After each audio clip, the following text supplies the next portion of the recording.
Hello friend, good morning. তোমরা কেমন আছো? আশা করি খুব খুব ভালো আছো, আর আমিও ভালো আছি। আজকে সকালবেলা কিন্তু তোমাদের ভিডিও স্টার্ট করে দিয়েছি, ব্লগ ভিডিও। তারপরে দেখাচ্ছি আমি ব্রাশ করছি কোথায়। দেখো এত হাওয়া, এত ঠান্ডা, মানে কি বলবো। এখন বাজতে যায় 10টা। আর আজকে হচ্ছে রবিবার, আর রবিবারে মানে স্কুল তো বন্ধ, তো তার জন্য একটু লেট করে ওঠা। আর দেখো এত কুয়াশা, কি বলবো। প্রচুর ঠান্ডা হাওয়াও দিচ্ছিল। দেখো মাঠের ওদিকে তো দেখাই যাচ্ছে না। তাহলে ভাবো এই টাইমে আমি স্কুলে যাই। তো দেখো এত কুয়াশা, মানে প্রচুর ঠান্ডা। তারপরে ঘরে এসে দেখি সবাই ডাব খাচ্ছে। আমাদের গাছে ডাব কাটা হয়েছে, তো তার জন্য সবাই ডাব খাচ্ছে, তো আমিও একটা নিয়ে নিলাম ডাব। আর তারপরে এখন বাজে 12টা, আর আমি 12টার সময় ডাবটা খেয়ে নিচ্ছি। অত সকালে ডাবটা খাইনি, 10টার দিকে খাইনি, তো 12টা বাজে, এখন 12টার সময় একটু ডাবটা খেয়ে নিই, ডাবের জল। তো তারপরে আমি বিকেলবেলা দেখো আমি একটু রিলস বানাচ্ছিলাম। তো তারপরে দেখো আমার বাবুকে নিয়ে একটু দেখিয়ে দিচ্ছি তোমাদের আমাদের মাঠগুলো। আমার সাথে রয়েছে অনুষ্কা, অপ্র, দুজনেই রয়েছে। তো দেখো আমি তোমাদের দেখাচ্ছি। আর অনু ডাকছে, আমার দিদি ক্যামেরাটা ধরেছিল আসলে। তো আমি তোমাদের বলছি দাঁড়াও, আমি ওদিকে গিয়ে আমি সুন্দর করে ভিডিও করব। তারপরে কিন্তু মাঠে বিকেলে সবাই কাজ করছে। আর এইবার আমি যাচ্ছি ওদিকে তোমাদের দেখাতে। কি বলবো, এত সুন্দর। আমাদের ম্যাম না মাঝে মাঝে আমাদের ঘুরতে নিয়ে যায়, স্কুলের ম্যামরা। আমি ভাবি কোথায় নিয়ে আসে ম্যামরা, বলে দেখ তোদের দেখাচ্ছি এখানে সর্ষে ক্ষেত, এখানেই।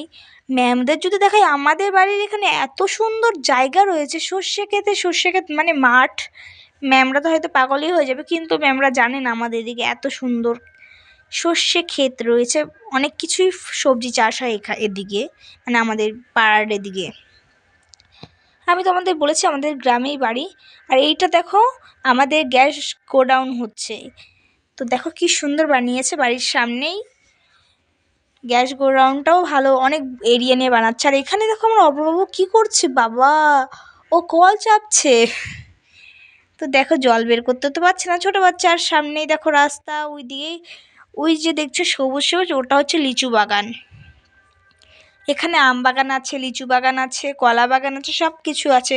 এইগুলো সর্ষে ক্ষেত। আর আমাদের অব্র দেখো সর্ষে ফুল ছিঁড়বে বলে কান্না করছিল, কিন্তু এদিকে দিচ্ছে এখনও ছিঁড়ছে না, ওরা এদিকে এখন মনই নেই। তো যাই হোক, আমি ওকে কানে গুঁজে দেবো এটা। তো ও যেহেতু ধরছে না, তার মধ্যে কিন্তু আমি ড্রেস চেঞ্জ করে চলে এসেছি। তারপরে দেখো আমাদের এই পেঁপে গাছগুলো, এগুলো সব আমাদেরই। তো দেখো এই সর্ষে ক্ষেতের পাশে না এই ঝোপগুলো মানায়নি, কেটে দিলে খুব সুন্দর লাগবে। আর তার মধ্যে অনু দেখো বলছে হাই। তো তারপরে দেখাচ্ছে এই দেখো আমি কিন্তু চুড়িদার পরে চলে এসেছি, তোমাদের আগেই বললাম আমি ড্রেস চেঞ্জ করে নিয়েছি। এইবার যাবো আমরা এই পাশটা দেখাতে। তো দেখো দুপাশেই মানে খুব সুন্দর আছে, সর্ষে ক্ষেতগুলো দেখতে পাচ্ছ কি সুন্দর হলুদ হয়ে রয়েছে।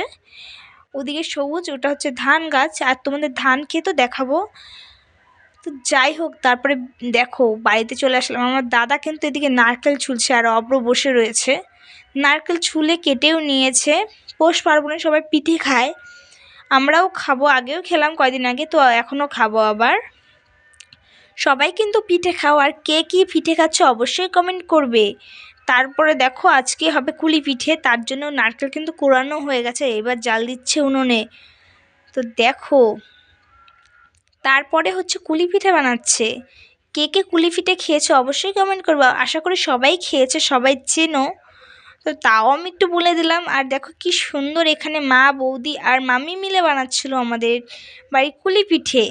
কুলি পিঠে আমার দাদা খেতে ভালোবাসে খুব, কিন্তু আমার তো সাজের পিঠেই ভালো লাগে। তো যাই হোক, আজকে এটুকুনি ভিডিও ছিল। যদি ভালো লাগে লাইক কমেন্ট শেয়ার করে দিও। আর পৌষ পার্বণে কে কে পিঠে খাও অবশ্যই কমেন্ট করবে।